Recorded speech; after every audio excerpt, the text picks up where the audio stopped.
The sweet spot. It sounds like that's going to be VR's new focus as we head into Oculus Connect's 4th annual iteration. And what is that sweet spot, exactly? Not mobile VR, not PC-based VAR, but a blend of both. No wires, but the same high-fidelity experience people get from the Oculus Rift. That's still probably a ways off, but Oculus took its first steps in that direction at Connect, announcing its new $199 Oculus Go headset, plus giving us our first look of the upcoming Santa Cruz prototype with inside-out position tracking. Let's dig in. Further reading, HTC Vive versus Oculus Rift versus Windows Mixed Reality. What's the difference? Oculus Go revealed.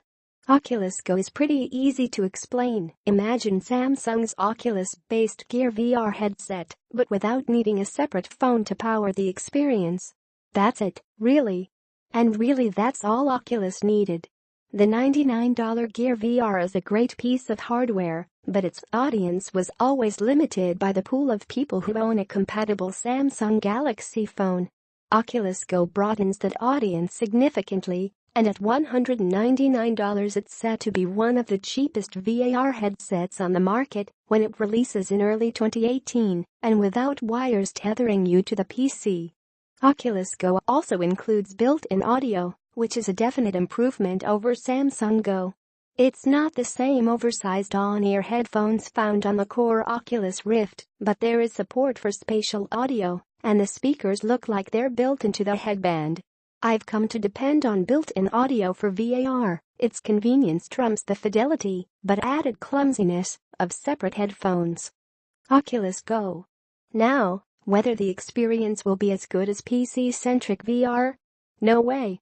The display is a bit better, coming in at 2560 x 1440 compared with the Oculus Rift's 2160 x 1200, but this is still mobile VR at heart. Oculus even rammed that point home, announcing that Gear VR apps will be compatible with Oculus Go, using the same control schemes. It's also worth noting that Oculus Go doesn't include position tracking for either the headset or controllers, like Gear VR. This is head tracking only. That means no room scale, nor even the pseudo-room scale standing experience you can get with the basic Oculus Rift Plus Touch package. As I said, it's a Gear VR without the need for an added phone. That's definitely a good play for broadening VR's audience, but we're still talking entry-level. Oculus Santa Cruz. The Oculus Santa Cruz prototype. Then there's Santa Cruz, which Oculus has deemed the future of Rift. Santa Cruz is the promised land, essentially, a standalone headset with the power of the Rift, or at least the Rift tethered to a low-end PC, and inside-out position tracking. It's sort of like a blend of the Rift, Gear VR, and Microsoft's upcoming slate of Windows mixed reality headsets. First, some bookkeeping. Santa Cruz is still very much in the prototype phase, with dev kit sets to go out sometime next year. That's about all we know though. Expect a full launch in late 2018, or even 2019 that I am in at the earliest. Aside from being wire-free, Santa Cruz does make some improvements over similar systems, particularly Microsoft's headsets. When I checked out Dell's upcoming Windows mixed reality headset, I noted that hand tracking was particularly buggy. By using only 2 cameras, Microsoft's headsets lose track of your hands anytime they're out of your immediate central vision. The Oculus Santa Cruz uses 4 sensors in the headset instead of external base stations. Santa Cruz uses 4 cameras, not 2, and places them around the perimeter of the headset. Tracking is still concentrated in front of you, so this is certainly not as seamless as a base station system used by the Oculus Rift or the HTC Vive. Santa Cruz does track your hands when you reach up above your head though, for instance, as well as out to the sides a bit. It's hard to say how much you'll notice the moment it doesn't track. After all, your hands would be almost behind you at that point.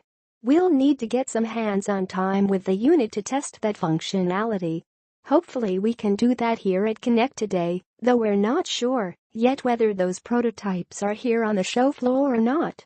The redesigned touch controllers for Oculus Santa Cruz. Oculus also redesigned its touch controllers to work with Santa Cruz, which might help.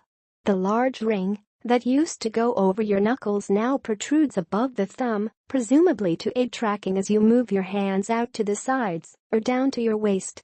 The new controllers also add a touchpad, a la the Vive, no surprise there. Santa Cruz looks promising, at least on paper, though we haven't gotten any word on specs, lenses, or any of the hardware central to making a PC-quality experience in a mobile form factor. We'll update you as soon as we know more. Oculus Rift. And that's it. No, really. If you were hoping for a refresh of the tethered Oculus Rift, well, you're going to be waiting a while longer. Hell, with Santa Cruz on the horizon and Facebook's 1 billion people in VR pursuit, we might never see another high-priced and PC-centric VR headset from them again. On the plus side, Oculus Rift got a permanent price drop today. Yes, another. It's now going to be sold for the special $399 price Oculus tested out in its Summer of Rift promotion this year. Sounds like that price did great for Oculus. The HTC Vive is still $599, which is a huge anchor around their neck at this point. That's it for Oculus Connect 4's hardware news. Stay tuned, however, we'll be here all day checking out demos of both hardware and software, and we'll update if there's anything particularly revolutionary.